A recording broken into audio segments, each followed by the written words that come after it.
Good morning friends. या व्हिडिओमध्ये आपण अजून एक प्रॉब्लेम सोडवणार आहे, जो आहे शेअर्स इश्यू ऍट पार या टाइप मधला. Okay, so shares issue at पार म्हणजे काय? तर बेसिकली 100 रुपयाचा शेअर आहे. 100 रुपयाचा शेअर जर त्याच किमतीला म्हणजे 100 रुपयालाच विकला तर त्या केसमध्ये जर्नल एंट्रीज कशा होतात हे आपण बघतोय. आय थिंक हा तिसरा किंवा चौथा प्रॉब्लेम असेल. तर हा एक लास्टचा प्रॉब्लेम आपण घेणार आहे. यामध्ये या टाइपचा हा लास्टचा प्रॉब्लेम आहे. बेसिकली यानंतर आपण प्रीमियम इश्यू केल्यानंतर काय जर्नल एंट्रीज वगैरे त्याच्या होतात ते तिथं बघणार आहे. सो स्टार्ट करूया. हा प्रॉब्लेम आहे 12वीच्या पुस्तकामधला. प्रॉब्लेम काय मी वाचतो. Honesty limited issued 20,000 preference shares of 10 each. Okay, आता या केसमध्ये बघा प्रेफरन्स शेअर विकले गेलेत. आतापर्यंत आपण जे गणित बघितले त्यात इक्विटी शेअर होते, हे आहेत प्रेफरन्स शेअर. काही फरक पडत नाही मित्रांनो, प्रेफरन्स असेल किंवा इक्विटी असेल. फक्त आपल्याला जिथे जिथे आपण इक्विटी हा शब्द वापरत होतो आजपर्यंत, तिथं आता आपल्याला प्रेफरन्स हा शब्द वापरायचा या प्रॉब्लेमसाठी. ओके, सो या लोकांना 20,000 शेअर्स विकायचे आहेत. एकाची किंमत 10 रुपये आहे. आणि हे 10 रुपये कसे पाहिजेत तर खाली दिलेत. 4 रुपये पाहिजेत ऍप्लिकेशनला, 2 रुपये पाहिजेत अलॉटमेंटला आणि 4 रुपये पाहिजेत फर्स्ट अँड फायनल कॉलला. तर या 3 स्टेपमध्ये 10 रुपये त्यांना हवे. Shares were fully subscribed and all amounts were received. Okay, so shares जेवढे विकायचे होते तेवढे विकले गेले आणि जे काही पैसे यायचे होते लोकांकडून, शेअर होल्डर्स कडून, ते त्या वेळेला पैसे त्यांना मिळालेले आहेत. Prepare pass necessary journal entries in the books of honesty limited. So journal entries ज्या आहेत त्या तुम्हाला विचारलेल्या आहेत. ओके, सो स्टार्ट करूया आपण. तर पहिल्यांदा वर आपण इथे लिहिणार आहे in the books of honesty limited.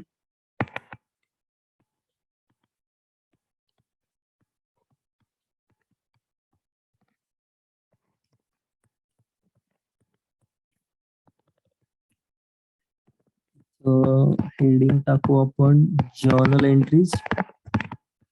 Okay, proper format आखायचा आहे मित्रांनो तुम्हाला एक्झाम मध्ये.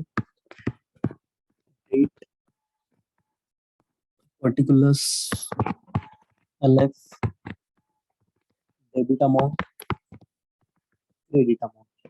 ओके, सो याच्यानंतर आपण हिशोब करूया. पहिला आहे स्टेप आपली, दॅट इज युअर ऍप्लिकेशन.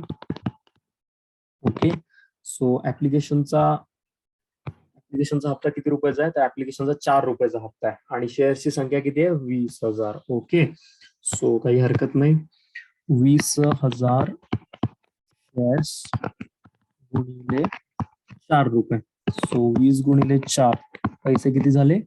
80,000 रुपये. ओके, सो आता आपल्याला काय होतात, ऍप्लिकेशनचे जे पैसे आहेत ते डायरेक्टली मिळतात, ते काय मागावे लागत नाही. आणि पैसे मिळाले म्हणलं की जर्नल एंट्री कशी करायला तुम्हाला सांगितलेलं आहे. पैसे मिळाले मित्रांनो की लिहायचं आहे बँक अकाउंट डेबिट.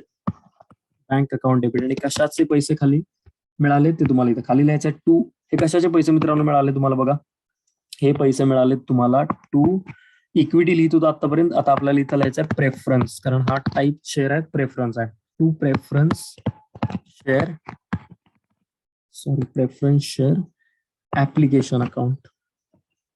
ओके, हे ऍप्लिकेशनचे पैसे आहेत. Preference share application account. किती रुपये मिळाले तुम्हाला? तुम्हाला मिळालेत 80,000. सो दोन्ही बाजूला लिहायचे आहेत 80,000 रुपये. Narration being application money is received. Okay, so ही फर्स्ट एंट्री केली ऍप्लिकेशनचे पैसे मिळाल्याचे. आता ऍप्लिकेशनचे जे पैसे मिळालेत तुम्हाला ते तुम्ही ट्रान्सफर करता शेअर कॅपिटल अकाउंटला. सो त्याच्यासाठी पहिल्या एंट्रीचं जे क्रेडिट आहे ते दुसऱ्या एंट्रीमध्ये डेबिटला वापरायचं आहे. त्यानुसार preference share application account debit, preference share application अकाउंटला द्यायचं आहे debit. To preference share capital account. Okay, preference share capital account. So इथं अमाऊंट आहे दोन्ही बाजूला 80,000 रुपये. Okay, so both side 80,000. Narration being application money is transferred. Yes, being application money is transferred. मित्रांनो, ही पहिली जी स्टेप आहे ऍप्लिकेशनची, ती ऍप्लिकेशनची स्टेप आपण इथं मित्रांनो कम्प्लीट केली आहे. ऍप्लिकेशनचे पैसे मिळाले, त्याची फर्स्ट एंट्री केली आणि पैसे मिळाले ते तुम्ही काय केले? Equity share capital preference share capital अकाउंटला ट्रान्सफर केले. तर त्या दोन्ही एंट्री आपल्या बेसिकली इथं झालेल्या आहेत. सो नाव नेक्स्ट मूव फॉरवर्ड, पुढं आपण जाऊया. नेक्स्ट स्टेप आहे आपली अलॉटमेंटची. हिशोब बघूया जरा अलॉटमेंटचे काय आहेत. हिशोब आहे अलॉटमेंटला हे रुपये मागतात 2, शेअर्सची संख्या आहे 20,000, तर ते आहेत इथं 2 रुपये गुणिले शेअर्सची संख्या आहे 20,000 शेअर्स. ओके, 2 गुणिले 2, तर हे झाले किती रुपये तुमचे टोटल? 40,000 रुपये. परत इथं 2 एंट्रीज आपल्याला करायच्या आहेत. आता इथं अलॉटमेंट पासून पुढे तुम्हाला काय सांगितलंय की 2 एंट्री करताना फर्स्ट एंट्री करायचे पैसे मागितल्याची आणि दुसरी एंट्री करायचे पैसे मिळाल्याची. मग अलॉटमेंटला पण तसंच, फर्स्ट कॉलला पण तसंच, फायनल कॉलला पण तसंच, पैसे मागितले पैसे मिळाले. सो मित्रांनो पैसे मागितले, पैसे मागितल्यावर काय सांगितले तुम्हाला की जी गोष्ट मागता त्याला डेबिट द्या. ओके, तर इथं अलॉटमेंटचे पैसे मागतोय तर मी अलॉटमेंटला डेबिट देईल. त्यानुसार इथं मी एंट्री करणार आहे preference share preference share allotment, preference share allotment account debit, preference share allotment account debit to preference share capital account. Okay, preference share capital account. Both साइडला अमाऊंट किती रुपये आहे? 40,000. बोथ साइडला अमाऊंट लिहिले 40,000. नॅरेशन याचं being being allotment money is due. Okay, being allotment money due. Due in the sense पैसे येणे आहेत. ठीक आहे, due in the sense पैसे काय आहेत? येणे आहेत. ओके, सो हे झालं. याच्यानंतर पुढे काय झालं तर पैसे मागितले. आता पैसे मित्रांनो मिळाले. पैसे मिळाले म्हणलं मित्रांनो की तुम्हाला लिहायचं आहे बँक अकाउंट डेबिट. पैसे मिळाले म्हणलं की बँक अकाउंट डेबिट. आणि कशाचे पैसे खाली मिळाले ते इथं लिहायचं आहे टू प्रेफरन्स शेअर. हे कशाचे पैसे आहेत? अलॉटमेंटचे. तर हे allotment account. Both side 40,000. Okay, narration being allotment money is received. Being allotment money is received. ठीक आहे, सिंपल. 2 एंट्री आपण केल्यात, पैसे मागितले पैसे मिळाले. कालचा पण तुम्ही बघा प्रॉब्लेम, सेम स्ट्रक्चर आहे एंट्रीचं. एंट्री सेम आहे, प्रॉब्लेम डिफरंट आहे, कॅल्क्युलेशन डिफरंट आहेत. एंट्रीज एकदा कळाला तुम्हाला की 3-4 एंट्रीज आहेत, तेवढ्याच कळाल्या की हा टॉपिक तुम्हाला खूप इझी जाईल आणि व्यवस्थित तिथं मार्क्स सुद्धा मिळतील. चलो, आता नेक्स्ट स्टेप आहे आपली या प्रॉब्लेम मध्ये. आता यांनी काय केले, फर्स्ट अँड फायनल कॉल एकत्र केला 4 रुपयाचा. 3 स्टेप मध्ये यांनी संपवलेला आहे. ठीक आहे, काय हरकत नाही. हिशोब बघूया. First and final call. Okay, तो आहे 4 रुपयाचा. शेअर्सची संख्या आहे 20,000 शेअर्स. सो 4 गुणिले 2 हे झाले 8, हे झाले 80,000 रुपये. क्लिअर आहे, हे 80,000 झाले. आता परत 2 एंट्री, पैसे मागा पैसे मिळाले. पैसे मागताना जे मागताय त्याला डेबिट द्या. तर इथं preference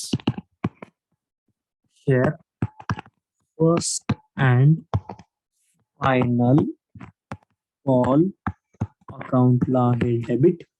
preference share first and final call account debit to preference share capital account. Okay, preference share capital account. Both साइडला अमाऊंट आहे दॅट इज युअर 80,000. ओके, 80,000 रुपये. Narration being first and final call money is due. Being first and final call money is due. ठीक आहे, final call first कॉलचे पैसे येणार आहेत असं आपण लिहिलेलं आहे. अँड देन पैसे मित्रांनो मिळाले. पैसे मिळाले की लिहा bank account debit to equity share first and equity नाही, हा सवयीनुसार हा इक्विटी शब्द येतो. It is not equity, it is preference. To preference share first and final call account. किती रुपये आहेत तर 80,000 आहेत. बोथ में it is 80,000. So narration being first and final call money is receive. Okay, मित्रांनो हा प्रॉब्लेम इथं आपला कम्प्लीट होतो. सिंपल एक बेसिक प्रॉब्लेम होता. कदाचित एक्झामला असा ऍट पारचा प्रॉब्लेम सुद्धा विचारला जाऊ शकतो. ठीक आहे. सो बेसिक प्रॉब्लेम आहे, 2-3-4 एंट्रीज आहेत, एवढ्या लक्षात आल्या की हा प्रॉब्लेम आपण इझिली तिथं सॉल्व्ह करू शकतो. नेक्स्ट लेक्चर पासून आपण प्रीमियम किंवा प्रो रेटा अलॉटमेंट याच्या काही कन्सेप्ट आहेत त्या तिथं बघूया. Thank you so much.